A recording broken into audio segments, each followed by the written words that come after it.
And I'm going to go straight to my underappreciated player of the week, my friend. Eberechi Eze. Oh.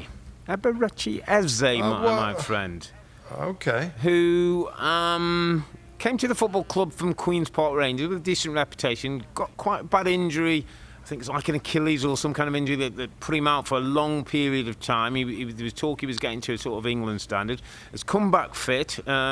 Wasn't part of the plans with Patrick Vieira. There seemed to be some falling out when he was there. He didn't seem to play and get many minutes.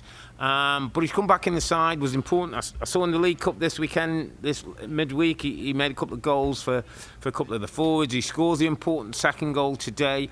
Sometimes I think plays a little bit under the shadow of Michael Elise, who's been a bit of a headline maker for this team.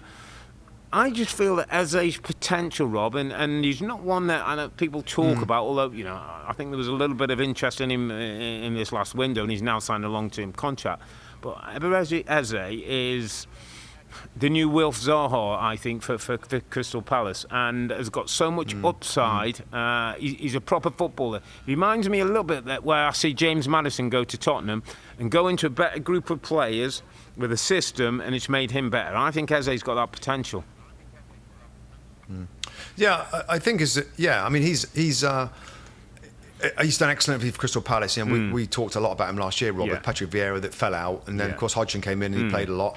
I thought you were going to go somewhere else here because I thought, Eze, I think he's fairly appreciated. I thought you were going to go with the big man up front, Odsonne Edouard. That's 3 goals now in the Premier League, Rob. Yeah. Edouard, we talked a lot about Palace, Rob, in terms of needing a centre forward. Who's going to be going to be the guy for them? Who's going to be first on the team sheet for Palace? It seems like forever when they haven't quite sure who it's going to be, and then that person's not really. I'm thinking of Christian Benteke from a few seasons ago.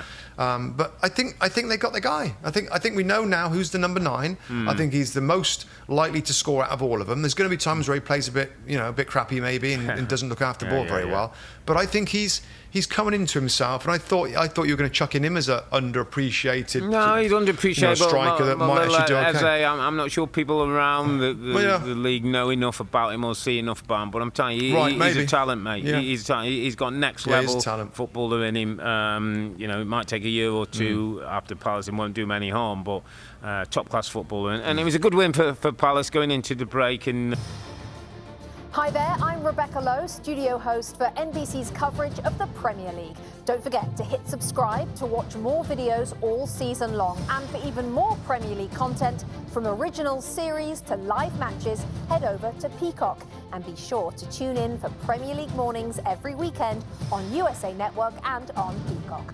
We will see you there.